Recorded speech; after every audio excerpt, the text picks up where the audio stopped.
Hi there. Welcome to the channel. And I appreciate you guys giving this thing a look. I'm a big fan of carriers here in Star Trek Online. I've been playing for a very, very long time. I really just started to get into the kind of the min-max thing. It cost me a bunch of money because say what you want about ARC. They know how to get money out of you. And they do it by necessity. For people that are really looking to max up like I am in this one. So I have the Ark Royal carrier, and I will admit on paper and that it is simply the top dog out here as far as min-maxing, DPSs and big parses. But there's something about the Romulan aesthetics that I just find particularly pleasing. So I'm showing all of this on the Teleroo, and this is the very first time that I've ever made a Star Trek video, so I hope you guys can give me a little bit of a break here. Before we run the mission, I'll show you the layout. This thing seems to be all about the consoles. And the consoles and the traits. So I have identical consoles in here the whole way. This is the hangar craft power transmission. Power transfer rate is monstrous. Torpedo damage is just unheard of. 23.6 per console plus 40% per rank of hangar pets. So get them up to rank 5, which these things zip up to rank 5. Man, you got this massive torpedo bonus. Weapon power is just completely out of hand as well as the max weapon power, and I have 5 of these in here. Everything else, aside from this one right here, which absolutely I think is very imperative, is the Swarmer Matrix, because your pets speed up, more damage, better torpedoes, everything. So that one is specifically on here for the pets. This one is also specifically on here for the pets, and I'll show you the overwhelm power emitters, what that does. That kind of gets out of hand. Fleet power network array is another huge one. This is one of these that kind of really just make enemies disappear. And you can see the power effect. Anytime I hit anything, anytime I hit any kind of bridge officer ability to heal like that, man, this thing just absolutely goes nuts. And you can see what it does for the directed energy weapon, firing haste, everything. I mean, this one really gets nuts. I hold on to this guy for just to kind of round out a set. I don't really need it. And my weapons on here are more or less decorative. You can see where I keep my power level is so low over here on my weapons. They're mostly just decorative. But the traits is what makes this thing fly. The scramble fighters, gotta have it. As soon as you push anything out, immune to damage 5 seconds, 25%, and it's a whole heal. So every single time that you're putting those things out there, you're going to keep your pets alive. Cooperation is the dominant strategy. That's another huge one. Really big one. I'll show you what that does. It's that friendship is science. Friendship is science. It's such a really neat skill. And the rest of my traits are probably what you would expect. SAD, superiority denial, gotta have it. Repurposed cargo bay hangar. I could probably live without this one, but I love the swarms. I just love pet swarms. I like to feel like a big, super heavy duty carrier, and this lets me do it. Relaunch and repair.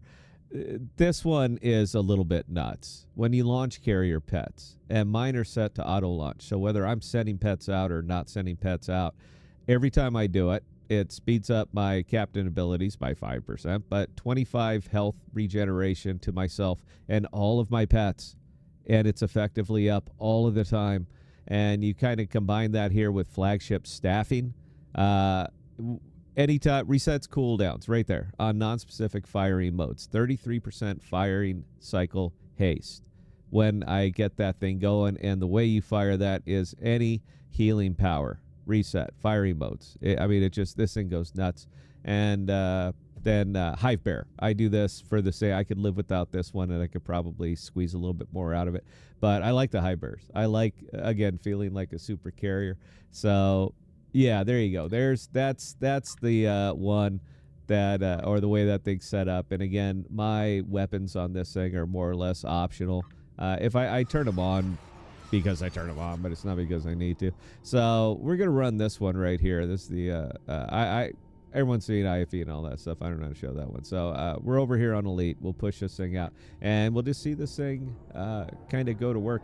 It's hard to track a little bit. There's so much damage that is scrolling across your screens constantly from all of these different pets that it gets a little bit hard to track. So I'm going to show you, and we're off and running, and this is it. Like I said, the optional thing on here is my ship. Everything else is basically pets. So we're off, we're running, we're doing our thing. I don't have to put too much into it. What I do more often than not is I sit here and I buff up my pets. Now that's from the one single console, and what that the buffs that it grants these things, because I can get them up to 150% plus weapon damage. So when you hit this one, I have superior area denial. So when you hit that one, you can see everything out here goes nuts. Tons and tons of ships out here. There's some more little swarmers. And yeah, I mean, like I said, you can just see I haven't even hit a single ability aside from buffing pets. That's the only thing I've done so far. And granted, this is not the most difficult. This is not the most difficult. This isn't the most difficult patrol, even on Elite. It's not that bad. So I do got my aux all cranked up. I want to hit this early, let the pets get to work. Hit them with a gravity well to pull them in there, and then it's debuff, debuff, debuff. I mean, that's it. So all I want to do is keep these things debuffed, buff up my pets. I'm not putting it out on the shuttlecrafts because I use Type 7 shuttlecrafts and Romulan drone ships. So I have two different ones that are going on there. And yeah, the reason for that is that those Type 7s, the debuffing that you get for those Type 7s is a little bit shocking. I mean, it is a little bit shocking. I'm going to listen to this afterwards, see if I can post it, because I want to make sure that my commentary isn't coming out over the top of all of this stuff. So same thing, gravity well, hold them in place. Iconic Turbulence 3, get the debuff going. And yeah, just let the boys go to work. Again, I'm pretty well optional on here. They don't really need me. And when the carriers come out, more carriers come out, I'll go ahead and hit the big dogs, and you can see these things just explode. It's just fun vaporizing things. And you know, games are supposed to be fun. This is a very fun game, and a little hard to keep up. I told you there's a lot of pet spam. We got a lot of pets out here right now. We'll keep spreading them out. We will buff up our little Romulans, let them keep going to work. All right, so this is where it actually gets a little bit nuts.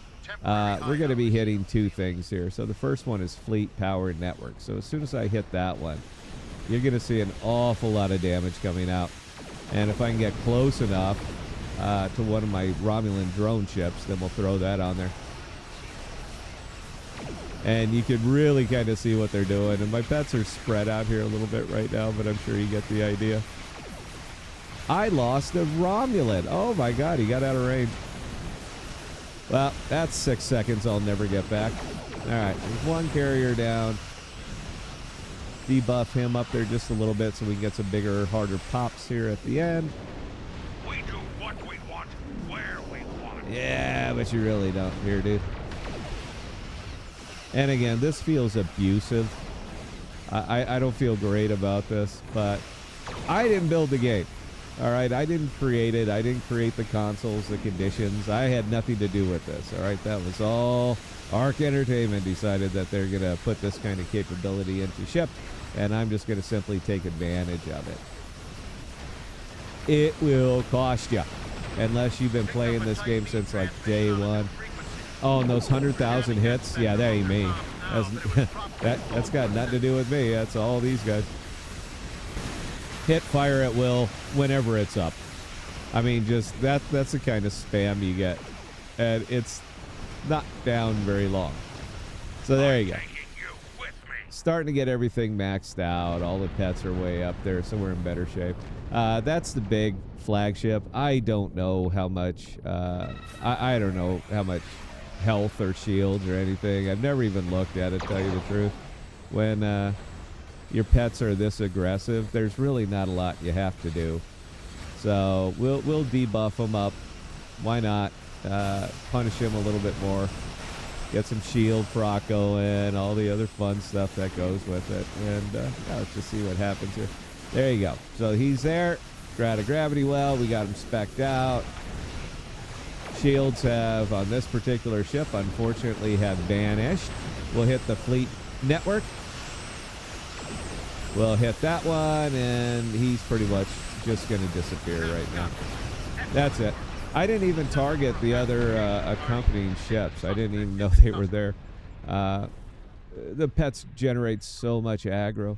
I don't really even have to worry about it. And you kind of just saw it yourself. So I prefer this carrier over the Ark Royal because I like the look. That's really all it comes down to. I think this is one of the more interesting. I think this is one of the more interesting graphics on any of the ships over here. So that's kind of why I fly this one. But I can get similar performance out of virtually any other carrier. The only one that's really going to wildly exceed it is going to be the Ark Royal. Secondary deflector. That's what it comes down to, is secondary deflector. So anyway, appreciate you watching. If you watch, I'm going to grab a quick screen grab here so I can, for a thumbnail. And yeah, that's it, guys. Appreciate your time. Till next time, please stay safe. And happy patrolling. Cheers.